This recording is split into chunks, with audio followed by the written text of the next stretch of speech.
What's up, guys? I am Janelle. I'm 43. And yes, I watch IShowSpeed. This is a solo travel channel, but I really liked how he went to 25 states in 35 days. And I just want to give you my reaction. IShowSpeed's USA tour has been full of viral moments and surprises. Some of the highlights for me were Dallas, of course, Detroit, NOLA, and San Francisco. How I started watching IShowSpeed was because, he's a highly skilled gamer. I used to play The Sims in college long, long ago. But I never got to the level like of these gamers. It's insane, really.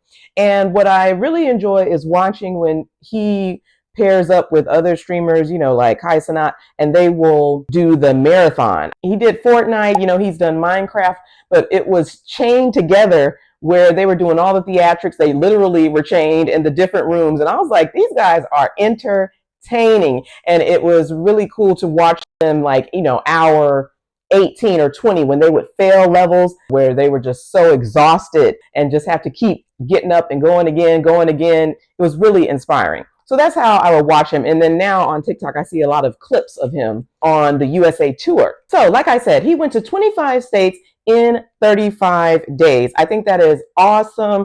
I need to do something similar. I don't know if it can be car camping or what. He started out on the East Coast and then he went to West Coast. What's amazing is he did this by bus. There's so much of the United States that you can see on the ground where you're not flying from place to place. Slow travel is the way to go. Now, since he's covering so much of the country, he doesn't have as much time. He did Dallas in like a day. And really, did he do Dallas? But I'm going to get there in a minute. I remember when I took Amtrak, the double liner for the first time, I went west to east. I started out in Emeryville all the way to Chicago. And it was fantastic seeing the Rocky Mountains on the train with all the mooners.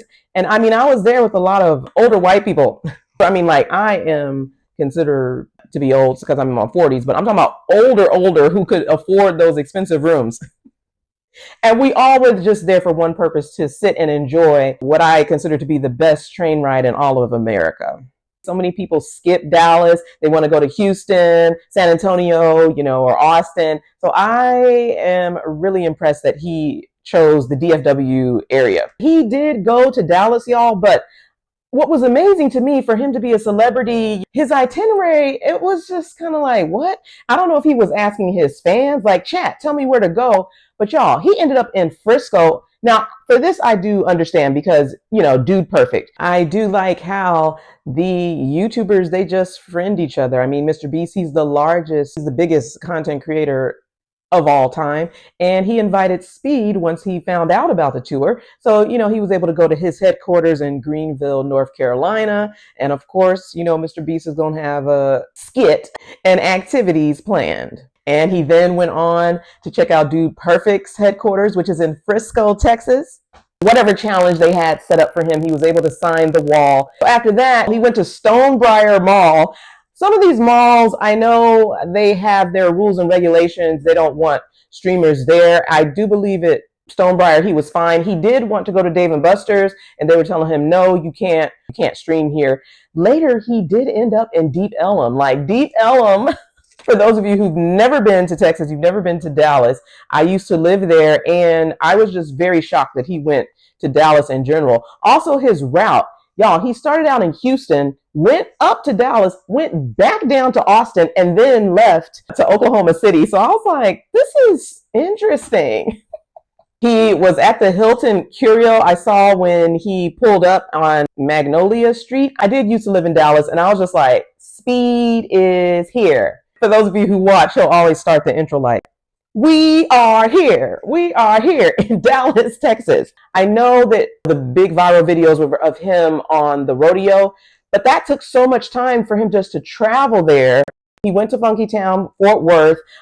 He did go to the stockyards, and he met some guy that was like, oh yeah, come to our ranch so you can ride the bull. So mostly his Texas content, I'm not talking about Houston or Austin, but for Dallas, it was the Dude Perfect headquarters. He spent a good amount of time there. He even did the ice bath, and then he was at the ranch, rodeo, whatever you call it, for the bull. Those of you who saw him on the bull, it was very short. His dad was like, "Are you really going to do this?" But he did it.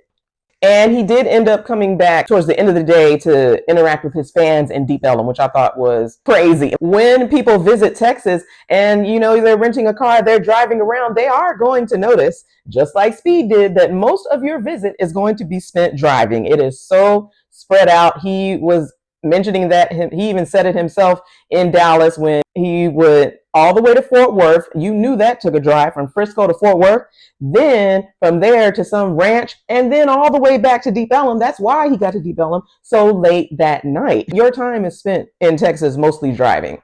It's huge. Y'all know we consider Texas to be a country. We be doing our own thing over there. Some of these cities, I don't really know how they feel about streamers, so they might be threatening them with a violation if you're doing too much. Thankfully, he has his bodyguards, Henry, Rudy, and I like that he travels with his family. Like I said, his dad was with him in Texas. I don't know if he's going to come towards the end of the stream for California, and then y'all know Jamal. Other cities I enjoyed that I can relate to was Detroit. He went up to Detroit. That's where his dad is. He also went to Ohio. He was raised with his mom in Ohio, but his dad's from Detroit. So, he'd go back and forth. So he was able to go back to his school. He thanked his former teacher. And just looking at Speed's story, just where he came, the kids call it the trenches. I mean, he was just able to build this extremely massive following. It is so inspiring. I just love watching that type of stuff when a kid just makes it super big time and you go back to the place where it started it all. It's giving me some ideas because just for YouTuber, being on YouTube, it's just so rare. Like for me, I could hit up Nebraska. I mean, I really don't remember much of Nebraska, y'all. But for sure, I would want to give you guys an insight on Dallas. And if you want to know more about it, I have a guide right here. Big D. I would have loved for him to visit during the state fair because Texas has the best state fair in all of the U.S. Argue with a wall. But, he had a schedule to stick to. Most recently, I saw that he went to San Francisco. Okay, he met with Neil. He went to the YouTube headquarters, like one of the biggest YouTubers at the headquarters. He did the backflip. I just think that was so cool, y'all. Like, y'all don't even know. Him visiting the Bay Area, I mentioned I did the Amtrak there. I don't know how celebrities feel about going to certain parts of cities, certain neighborhoods, but for him to interact with his fans like that, I just feel like he is so genuine. W Speed, W Production, W USA. It's funny because I am kind of at a crossroads where I'm like, do I push more of my international content or do I keep giving y'all travel tips on USA? Just looking at him, I am in an inspired zone right now. Him experiencing these cities for the first time, that's also amazing to see. So in San Fran, of course, he went to Golden Gate Bridge. He also went to Pier 39. He went and did the fortune cookies. Like, that is something that I did. No original experience. If you go to San Fran, you have to do that. He was up in Chinatown. I remember staying in Chinatown. And I also have a guide on San Francisco for solo travel. Let's get into the logistics.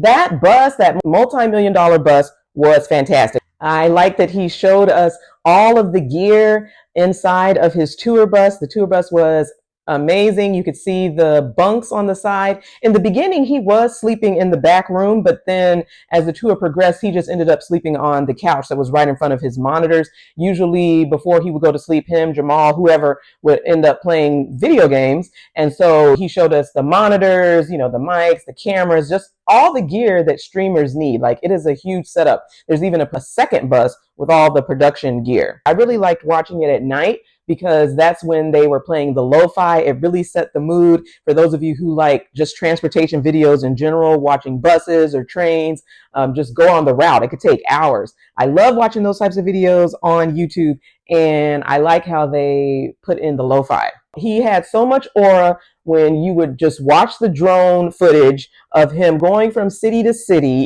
It was like the president was coming into town, okay? You see the big speed bus and then the entourage. I love stuff like that. While watching, I learned a lot of new terminology, things such as TTS, stream pick where the fans, they would go up and try to have their phones out to get their picture, their own photo with Speed. But he's like, nah, just take a stream pick and then you can go to youtube.com. The views are lower at night. So yeah, you still have 10,000 people. But Speed, before he goes to bed, he might leave the TTS on. And so people can, pay to leave their wild comments for the stream. And I mean, it's a great way for the community to interact with each other. Now, Speed, he gives chaotic energy. I can relate. And he just kept going off on production. At the very beginning of the tour, he was trying to start it off big and just things were going wrong. Like he was highly energetic, but there was no music in the background. The cheerleaders were dancing, but then other stuff was going wrong. And you could just see that he was losing it throughout the tour. He would be like, L production, L this, L that. Sometimes the chat would be saying L City. Like, you can't say L Dallas. Don't do that, y'all. Come on now. He had some guy, Mike, that would call in and he would be talking about how production wasn't the best. But you guys, he has built this team. He's been with them for some time and they are like a family. I do think that, of course, things could be better. Please, I'm a one-man show. I would love to have bodyguards and a team who can give me a set itinerary and be like, Janelle, go check out these spots. He went to some places that I probably would never consider just because I am a Black woman traveling alone. And when you have a team, it really makes it safer. Asking the chat where you should go, that does bring a level of adventure. I don't know if I want to do that yet with y'all. We'll see. Things to do. It is one of my major pillars. I love that he was able to go to Mount Rushmore. He was doing backflips everywhere. I like to see that he made a TikTok and went through the frustrations. I think one of his bodyguards was filming. He was like, you didn't do the TikTok right. And it wasn't getting the views, attraction that he liked. So he deleted it off TikTok. There's no original experience for creators. Sometimes if I give a person my phone and I'm like, film this and it's wrong, I'm just like, man, this was the moment. I'm a one take person. Like, I don't like doing multiple takes. Anyways, so I could relate to him with that. It was enjoyable watching Speed try new foods, go visit the landmarks that make our country so memorable. My country, 'tis of thee. I mean, when you're traveling, you do feel patriotic, low key. Like, I'm telling you, when I was on the Amtrak, I was with people from all around the country. It didn't matter if they were Republican, Democrat, independent. Now, I wasn't getting into all that. I'm not going to be discussing politics with some folk. But on the train, you don't even need to. It's a joy when you can travel the U.S. and feel patriotic. Stay away from the sundown towns. Yeah. If you are Black, stay away from the sundown towns. I really like how his team, they specifically chose cities where it was going to be a pleasant experience. Of course, he is rich and famous. He's a celebrity. So I'm sure his experience was definitely heightened rather than, me just being on the road by myself doing car camping. I don't know if I'll be doing the Dakotas. I'm sorry. Like, some of these places, I need Black friendly spots. But yeah, I am 40 plus. I enjoy watching his content. What you have to realize and understand is that age is not a barrier for creating or consuming content. Before he was doing USA, he was traveling the world. He did China, Brazil. Being able to build that connection with your fans, it is absolutely fantastic being able to break that fourth wall. And I like that he was able to do this in his own country. There are so many teachable moments. He's so young with all of those subscribers, 44 million. Can I even get 1,000? Speed is authentic, and you can tell that when you see the interactions between him and his fans of all ages. This is why people follow him and they have supported him for years. I don't think I am leaning towards streaming. I would like to do a couple of lives for you all at some point just to celebrate milestones. We are nearing 1,000. Subscribe if you feel like it. What I kind of want to do is what Kai Cenat did for Mafiathon, where he was wearing the name of the subs. He had like a sweatshirt and sweatpants. I like that idea. I saw another YouTuber, when they reached one of their big milestones, they wrote all the names on a table. And I started to do that, but I'm like, y'all, we at 700 plus. How am I write all those names down? I do think that the first subscribers are the most hardest to obtain. Those are the special people, okay? Those are the day ones when I just had these studio lights with my phone. We haven't transitioned to camera yet, okay? That's when we gonna go up. I like being inspired by the huge YouTubers who are running the platform. When he saw the YouTube CEO, he was like, you're my boss. And he was like, well, you help us out too. Like, we invest in you. He was with the mayor of San Francisco. Like, this kid is living the dream. He was on the road for a month and he took his fans, the viewers, with him, even interacted with them, those who came out to each spot. So that is a great way to build community. Seeing his fan base follow him throughout this entire tour, it really shows how wide his reach is. These are the people who made him famous over the years. And what they know him for, he delivered, okay? That high energy, the screaming, the barking, the backflips, like this is Speed's signature. And he knows how to hype up the crowd. He would climb up on top of the cars, do his whoo, whatever his macho moves he'd be doing. And the crowd eats it up. They love it. Now, his bodyguards, I feel like he stresses them out. Fans, sometimes they take it a little too far with the parasocial relationship. But I'm glad that he was able to successfully end his tour safely with no major issues. I was showing Instagram a clip of an older woman who was asking him if he knew Miss Rachel, and Speed was like, who, the baby YouTuber? There's so many people on YouTube you don't necessarily know, or you're in different niches. That's why I think that you guys, if you have a voice and you have something that you're highly passionate about, you should start a YouTube channel. Go to Twitch and start streaming. Like, there is an audience for everyone. Be yourself. I'm kind of figuring out how I want to move forward. I started out with travel guides, but now I'm doing more current event topics. Like, I really wanted to talk about Speed. That's why I'm doing this. In my other video, I was talking about Tracy Ellis Ross solo traveling. So we're going to mix it up. I've been taking some YouTube courses. His fan base is insane. These teenagers like White Speed, he will just show up in all of the destinations. I love how the clippers, they are able to make money because they are clipping parts of the live stream for their channels, and like Speed will shout them out on Twitter. I really like how he's using collaboration. I think it's fantastic. But anyways, let me know your thoughts. Are you a fan of Speed? Do you know who IShowSpeed is? Darren Watkins, okay? Which city was your favorite? And if you are interested in learning more about solo travel in any of the cities that IShowSpeed visited, go ahead and click here. Thanks for watching. I will see you in the next video.